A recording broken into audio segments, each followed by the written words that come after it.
Hello दोस्तों, आप सभी का एक बार फिर से स्वागत है आज की एक और डरावनी कहानी में। अगर यह कहानी आपको जरा सी भी पसंद आए तो प्लीज़ वीडियो को लाइक और चैनल को सब्सक्राइब जरूर से करें। तो चलिए कहानी शुरू करते हैं। एक चुड़ैल की कहानी। यह बात उस समय की है जब मेरी गर्मियाँ की छुट्टियाँ चल रही थी। उस समय मैं अपने मामा के गांव छुट्टियां बिताने गया हुआ था।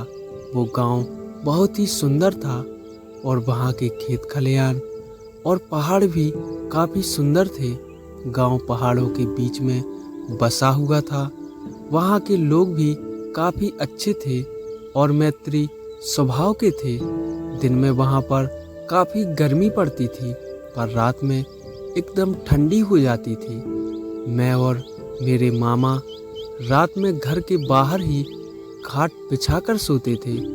एक बार मैं देर रात तक अपनी मामी जी से बातें कर रहा था। बातों ही बातों में मैं मामी जी से पूछने लगा कि मामी जी, यह बताइए, इस गांव में आपने कोई चुड़ैल बुड़ैल नहीं देखी क्या? वैसे मैं आपको बता दूं कि मुझे भूत चुड़ैल की कहानियाँ सुनना काफ़ी दिलचस्प लगता है।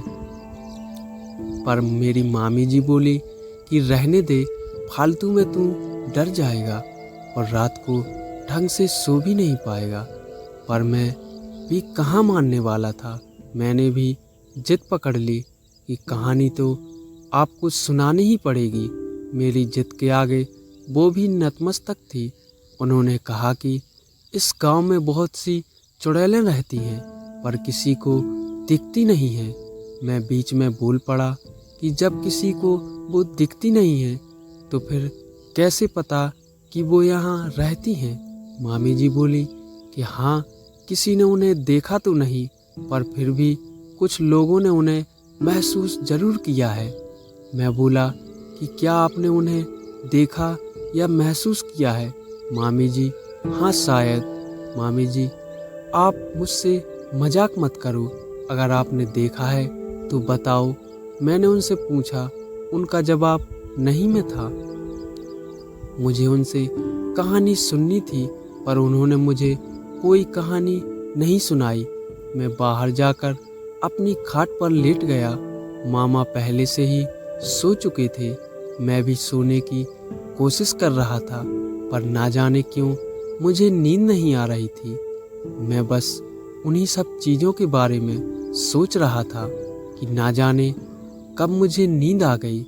मुझे सही से तो पता नहीं था पर शायद आधी रात को मेरी नींद अचानक से किसी के पैरों की आवाज़ से खुली।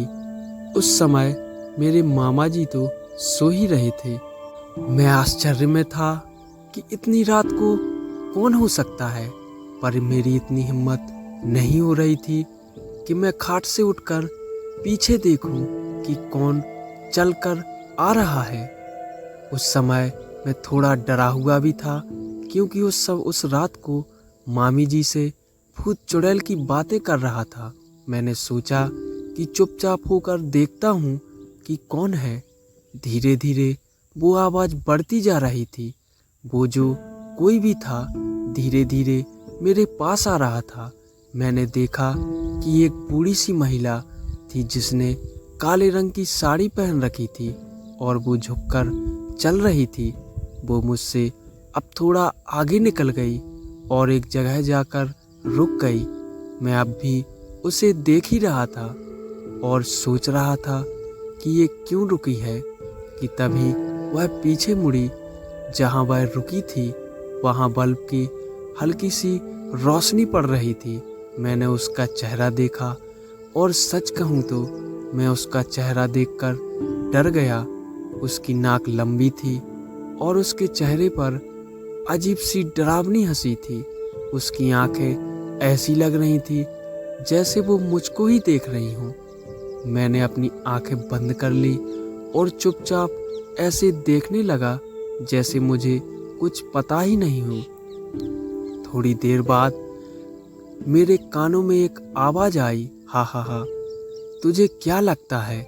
मुझे नहीं पता चला कि तू मुझे देख रहा है।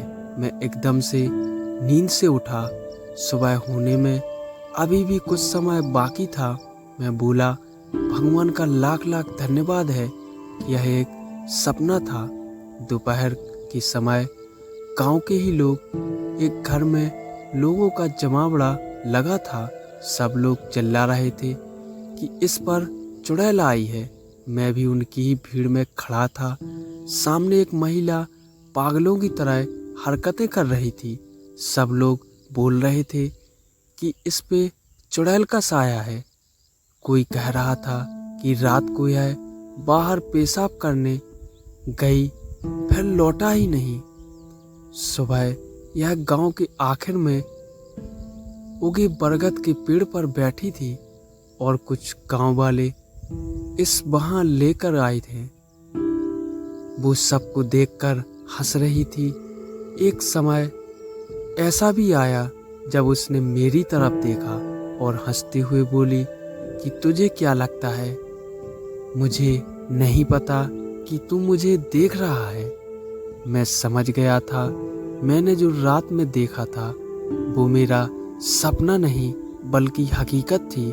मैं बहुत डर गया और वहाँ से भाग गया। अगले ही दिन मैंने मेरे मामा जी से बोला कि मुझे घर छोड़ दो। मुझे नहीं पता कि वो महिला चुड़ैल थी या कौन थी और वो मुझे क्यों दिखी, वो मुझसे क्या चाहती थी। मुझे नहीं पता उस गांव की महिला के साथ उसने क्या किया, पर अब भी उस रात के बारे में सोचता हूँ तो डर जाता हूँ। दोस्तों, यह कहानी आपको कैसी लगी कमेंट में हमें ज़रूर बताएं और वीडियो को लाइक और चैनल को सब्सक्राइब ज़रूर करें। धन्यवाद।